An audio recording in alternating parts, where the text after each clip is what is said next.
दोस्तों कैसे हैं? जहाँ तक हमको लगता है आप लोग बहुत ही अच्छे होंगे। तो आज 10 ऑब्जेक्टिव दिया जाएगा जिसमें आप कितना अटेम्प्ट कर पाते हैं ये हम देखेंगे। जहाँ तक है कि जितने भी हम फैक्ट्स बताए हैं उसी से ये ऑब्जेक्टिव पूछा गया है। तो आज एक मोटिवेशनल स्पीच हो जाए कि कभी टूटते हैं तो कभी बिखरते हैं, कभी टूटते हैं तो कभी बिखरते हैं, विपत्तियों से ही तो ज़्यादा इंसान निखरते हैं, विपत्तियों से ही तो ज़्यादा इंसान निखरते हैं। तो जब तक कुछ कठिन तपस्या तो करना पड़ेगा, कुछ पाने के लिए तो कुछ खोना पड़ेगा ही। तो चलिए हम अपने टॉपिक पे आते हैं। तो आज 10 ऑब्जेक्टिव है और हम देखते हैं आप कितने, बहुत ही इजी ऑब्जेक्टिव होगा, बहुत ही अच्छा होगा। तो चलिए हम अपने टॉपिक पे आते हैं। पहला जो क्वेश्चन है, पहला क्वेश्चन क्या कहता है? राज्यसभा का सभापति कौन होता है? बहुत ही इजी क्वेश्चन है। राज्यसभा का सभापति कौन होता है? पहला है उपराष्ट्रपति, पहला जो है राष्ट्रपति, दूसरा उपराष्ट्रपति, तीसरा प्रधानमंत्री और चौथा लोकसभा के अध्यक्ष। तो इसका सटीक आंसर होगा उपराष्ट्रपति। राज्यसभा का सभापति उपराष्ट्रपति होता है। दूसरा, उपराष्ट्रपति के उसके पद से निम्न में से किसके प्रस्ताव द्वारा हटाया जा सकता है? उपराष्ट्रपति को उसके पद से निम्न में से किसके प्रस्ताव द्वारा हटाया जा सकता है? तो पहला बात है कि इसको राज्यसभा के प्रस्ताव के द्वारा हटाया जा सकता है। तीसरा क्वेश्चन है राज्यसभा, लोकसभा के और कैबिनेट द्वारा। चौथा है डी नंबर मंत्रिपरिषद के द्वारा। तो इसका आंसर होगा राज्यसभा के द्वारा हटाया जा सकता है।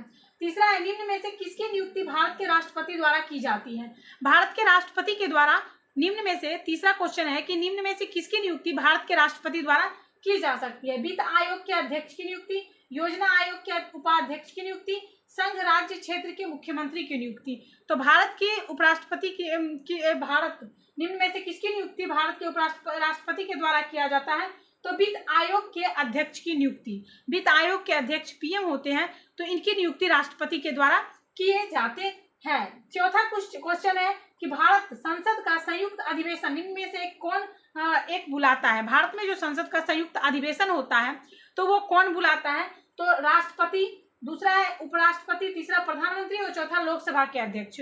तो इसका जो सटीक आंसर होगा वो होगा राष्ट्रपति। राष्ट्रपति भारतीय संसद का संयुक्त अधिवेशन बुलाता है। तो चौथा है कि राष्ट्रपति का रिक्त स्थान, पांचवा, राष्ट्रपति का रिक्त स्थान भर लिया जाना चाहिए। राष्ट्रपति, अगर राष्ट्रपति का पद खाली होता है तो उसका रिक्त स्थान कितने दिनों में भर लिया जाना चाहिए? तो पहला ऑप्शन है 90 दिनों में, दूसरा 6 माह में, तीसरा 9 माह में और चौथा 1 वर्ष में। तो इसका आंसर बहुत ही इजी है, इसका आंसर है 6 माह में। 6 माह में राष्ट्रपति का रिक्त स्थान का पद भर लिया जाना चाहिए। भारत संविधान में छठा क्वेश्चन जो है, भारत संविधान में कौन सी नागरिकता प्रदान करता है? दोहरी नागरिकता, एकल नागरिकता, उपर्युक्त में से दोनों, केवल एक। भारतीय संविधान में कौन सी नागरिकता प्रदान करता है? तो पहला ऑप्शन है कि दोहरी नागरिकता, दूसरा एकल नागरिकता, तीसरा दोनों और चौथा केवल एक। तो इसका आंसर हो जाएगा केवल एक। भारतीय संविधान केवल एकल नागरिकता प्रदान करता है। सातवां क्वेश्चन है कि किस देश में दोहरी नागरिकता का सिद्धांत स्वीकार किया गया? तो किस देश में दोहरी नागरिकता का सिद्धांत स्वीकार किया गया? सातवां क्वेश्चन है। पहला भारत, दूसरा कनाडा, तीसरा ऑस्ट्रेलिया और चौथा संयुक्त राज्य अमेरिका। तो इसका सटीक ऑप्शन है कि संयुक्त राज्य अमेरिका में दोहरी नागरिकता का सिद्धांत है।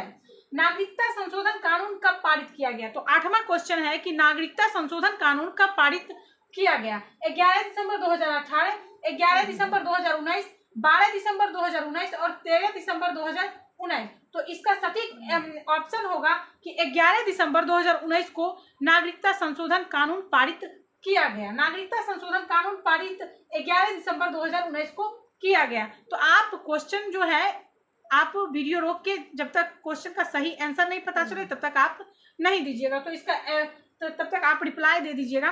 तो इसका जो है कि 11 दिसंबर 2019 इसका ऑप्शन बी है। निम्न में से कौन सा मानव अधिकार भारतीय संविधान के अंतर्गत मौलिक अधिकार है? निम्न में से कौन सा मानव अधिकार भारतीय संविधान के अंतर्गत मौलिक अधिकार है? क्वेश्चन नंबर 9 है। इसका सूचना का अधिकार, मौलिक अधिकार, काम का अधिकार, शिक्षा का अधिकार और मकान का अधिकार। तो इसका सटीक ऑप्शन होगा ऑप्शन नंबर सी, शिक्षा का अधिकार एक मौलिक अधिकार है। और 10वां क्वेश्चन है, निम्न में से किसको संविधान द्वारा मौलिक अधिकार को लागू करने की शक्ति दी गई? 10वां क्वेश्चन है कि निम्न में से किसको संविधान द्वारा मौलिक अधिकार को लागू करने की शक्ति दी गई? मौलिक अधिकार को लागू करने की शक्ति दी गई। तो भारत के सभी न्यायालय को, संसद को, राष्ट्रपति को और सर्वोच्च न्यायालय एवं उच्च न्यायालय को मौलिक अधिकार को लागू करने की शक्ति सर्वोच्च न्यायालय एवं उच्च न्यायालय को दी गई। इसका ऑप्शन जो है ऑप्शन नंबर डी होगा। और चौथा 11वां क्वेश्चन है, निम्न में से भारत में नागरिकता अधिनियम का विशिष्ट अधिकार किसे प्राप्त है?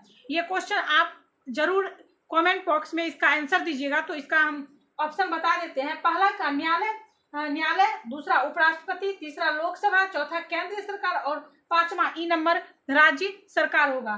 फिर से हम क्वेश्चन रिपीट कर देते हैं कि निम्न में से भारत में नागरिकता अधिनियम का विशिष्ट अधिकार किसे प्राप्त है? निम्न में से भारत में नागरिकता अधिनियम का विशिष्ट अधिकार किसे प्राप्त है? पहला का आंसर ए है कि पहला का जो ऑप्शन जो है ए नंबर न्यायालय को, दूसरा बी नंबर राष्ट्रपति को, तीसरा लोकसभा और चौथा केंद्रीय सरकार और पांचवा ई नंबर जो है राज्य सरकार का। जहां तक कि आपको ये वीडियो बहुत ही अच्छा लगता होगा, आप कमेंट बॉक्स में इसका आंसर जरूर दें और वीडियो रोक के दें, क्योंकि हम ऑप्शन और आंसर दोनों दे दिए। तो जहां तक है कि आज के लिए इतना ही। कल हम फिर मिलेंगे अपने पॉलिटी सब्जेक्ट के साथ। और जहां तक 5 मिनट का वीडियो रहता है आप लोग स्किप कर देते हैं, देख लिया कीजिए, बहुत से फैक्ट्स रिवाइज हो जाएगा, बहुत से फैक्ट्स का। तो आज के लिए इतना ही। जय हिंद दोस्तों।